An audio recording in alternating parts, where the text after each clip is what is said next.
Hello বন্ধুরা, তোমরা সবাই কেমন আছো?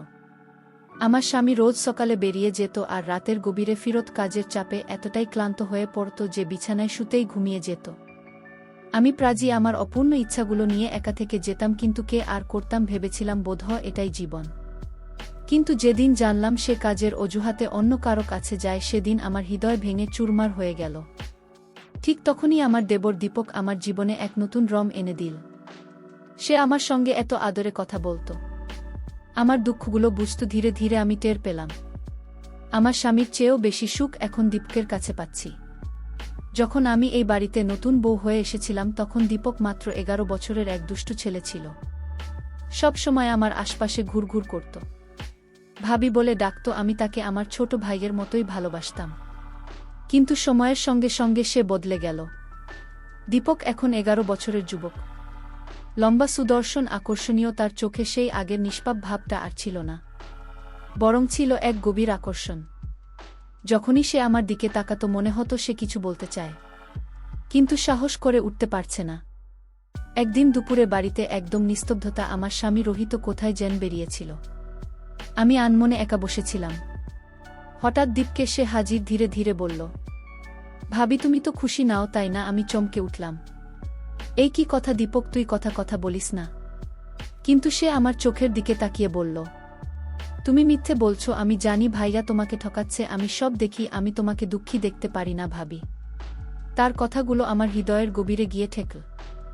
আমার চোখ ভিজে এলো। দীপক আলতো করে আমার হাত ধরে বলল, যদি তোমার জীবনে ভালোবাসা না থাকে, তাহলে এর মানে এই নয় যে তুমি ভালোবাসার যোগ্য নও। সেই রাতে বৃষ্টি হচ্ছিল, আমি ঘরে একা বসেছিলাম। হঠাৎ দীপক ভিজে চুপচাপে ঘরে ঢুকল। তার চোখে এক অদ্ভুত অস্থিরতা। সোজা আমার কাছে এসে বলল, ভাবি আমি আমার মনের কথা তোমাকে বলতে চাই, তারপর তুমি যা চাও সিদ্ধান্ত। আমি চুপ করে রইলাম, কিন্তু আমার হৃদয়টা ডিম ডিম করে লাফাচ্ছিল। সে আমার পাশে বসল, তার আঙ্গুলগুলো আমার হাতের তালুতে আলতো করে ঘষে যাচ্ছিল। তারপর আমার চোখে চোখ রেখে বলল, আমি তোমাকে সব সময় ভালোবেসে এসেছি, ছোটবেলা থেকে, যখন আমি ভালোবাসার মানে পর্যন্ত জানতাম না। কিন্তু এখন আর নিজেকে আটকাতে পারছি না। তুমি চাইলে আমাকে ধাক্কা দিয়ে বের করে দিতে পারো, কিন্তু যদি কখনো তোমার মনে আমার জন্য একটুও ভালো লাগা থেকে থাকে, তাহলে শুধু একবার আমার দিকে তাকাও। আমি তার কথা শুনে চোখ দিয়ে টপটপ করে জল পড়তে লাগলো। আমি ইতস্তত করে বললাম, দীপক কিন্তু আমি তো তোর ভাবি। সে মুচকি হেসে বলল, না, তুমি শুধু মায়া, সেই মেয়ে যাকে আমি অগাধ ভালোবাসি। সে আলতো করে আমার মুখ তার হাতে তুলে নিল। তার আঙুলের ছোঁয়া আমার গালে কাঁপা কাঁপা নিঃশ্বাসের মতো লাগছিল। সেই মুহূর্তে আমি বুঝলাম আমি কতটা একা ছিলাম, আর হয়তো আমিও তার ভালোবাসার দিকে টান অনুভব করছিলাম। সেই রাতে প্রথমবার আমি আমার হৃদয়ের কথা শুনলাম। আমরা সমাজের সব সীমা পেরিয়ে গেলাম। সেই রাতটা শুধুই ভালোবাসার ছিল, কোনো ভয় ছাড়া, কোনো আক্ষেপ ছাড়া। পরদিন সকালে যখন ঘুম ভাঙল, দীপক আমার পাশেই ছিল, তার চোখে সেই ভালোবাসা যার খোঁজে আমি ছিলাম। সে আমার হাত ধরে জিজ্ঞেস করল, কি ভাবছ? আমি ভয়ে ভয়ে বললাম, দীপক, যা হলো তাকে ঠিক হলো। সে হাসল আর বলল, যদি এটা ভুল হতো তাহলে তোমার চোখে এত শান্তি থাকতো না। কিন্তু আসল ঝামেলা কখনই শুরু হলো। আমার স্বামী রোহিত গত কিছুদিন ধরে বাড়িতে কমিয়ে আসছিল। আমি জানতাম সে অন্য কারো সঙ্গে আছে, কিন্তু কোনোদিন প্রশ্ন করিনি। কিন্তু এখন সবকিছু বদলে গিয়েছিল। আমি আর সেই নীরব সহকারী নারী ছিলাম। একদিন আমি রোহিতের পিছু নিলাম শহরে। সেখানে তাকে একটি মেয়ের সঙ্গে দেখলাম। দুজনের হাতে হাত, হাসি মুখে গল্প করছে। আমার হৃদয় ভেঙে টুকরো টুকরো হয়ে গেল। কিন্তু এবার আমি কাঁদলাম না। আমি জানতাম আমার সিদ্ধান্ত ঠিক ছিল। দীপককে ফোন করে বললাম, তুই ঠিক বলেছিলি, দীপক, রোহিত আমাকে ঠকাচ্ছে। সে বলল, আর দুঃখ সহিস না মায়া, যা তোমার তাকে গ্রহণ করার সময় এসেছে। আমাদের সিদ্ধান্ত পাকা হয়ে গেল। সেই রাতে রোহিত যখন বাড়ি ফিরল, আমি তাকে সরাসরি প্রশ্ন করলাম, সত্যি বলো, তুমি কার সঙ্গে আছো? প্রথমে সে মিথ্যে বলল, কিন্তু যখন আমি প্রমাণ দেখালাম, সে হতবাক হয়ে গেল। ভেবেছিল আমি কেঁদে ভাসব, অনুরোধ করব। কিন্তু আমি শুধু একটা কথাই বললাম, আমি ডিভোর্স চাই। সে হেসে বলল, এত সহজ নয় মায়া, আমার নামের সঙ্গে জুড়ে তুমি সম্মান পেয়েছ, এখন তাছাড়া এত সহজ হবে না। কিন্তু আমি আর কারো বন্দী ছিলাম না। আমি বাড়ি ছেড়ে দীপকের কাছে চলে গেলাম এক নতুন শুরুর জন্য। দীপক আমার জন্য অপেক্ষা করছিল। যখন বললাম আমি সব শেষ করে দিয়েছি, তার চোখে খুশির অস্ত্রী ঝিলিক দিল। সে আমাকে জড়িয়ে ধরি বলল, এখন আমরা নতুন করে জীবন শুরু করব। কোনো ভয় ছাড়া আমি দীপকের হাত ধরলাম। আর তার সঙ্গে এক নতুন পথে পা বাড়ালাম। কারণ কখনো কখনো ভালোবাসা সেটাই যাকে পেতে গোটা জীবন লেগে যায়। আর আমি আমার ভালোবাসা খুঁজে পেয়েছিলাম।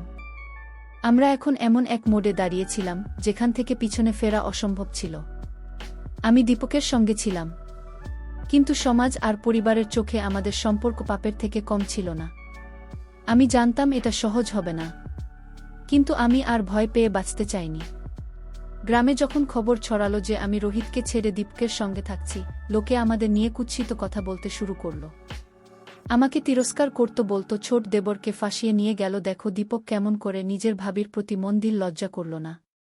কিন্তু দীপক আমার হাত আরও শক্ত করে ধরে সবাইকে বলল, আমাদের ভালোবাসা কোনো পাপ নয়, আমরা কোনো অপরাধ করিনি। যদি কেউ এটা না বোঝে তাহলে সেটা তাদের চিন্তার দোষ। গ্রামে আমাদের গল্প আগুনের মতো ছড়িয়ে পড়ল, কিন্তু কেউ আমাদের পক্ষে ছিল না। এমনকি দীপকের বাবা মাও রেগে গেলেন। তারা দীপককে বাড়ি থেকে বের করে দিয়ে বললেন, যদি তুই এই মেয়ের সঙ্গে থাকতে চাস তাহলে আমাদের বাড়িতে তোর জায়গা নেই। দীপক কিছু না বলে আমার হাত ধরে সেখান থেকে চলে এল। আমরা পিছনে ফিরে তাকালাম না, কারণ আমাদের কাছে হারানোর আর কিছুই ছিল না, শুধু একে অপরকে ছাড়া। আমরা শহরে চলে এলাম। দীপক তার পড়াশোনা চালিয়ে গেল, আর আমিও একটা চাকরি খোঁজা শুরু করলাম। ধীরে ধীরে আমরা আমাদের নতুন জীবন গড়ে তুললাম। কারো কথার পরোয়া করতাম না, কারণ আমাদের কাছে আমাদের ভালোবাসা ছিল। কয়েক বছর পর যখন দীপক একজন সফল ব্যবসায়ী হয়ে উঠল, তখন সেই লোকেরা যারা আমাদের তাচ্ছিল্য করত আমাদের কাছে এসে বলতে লাগল, আমরা ভুল করেছিলাম, তোমাদের ভালোবাসা শক্তি ছিল।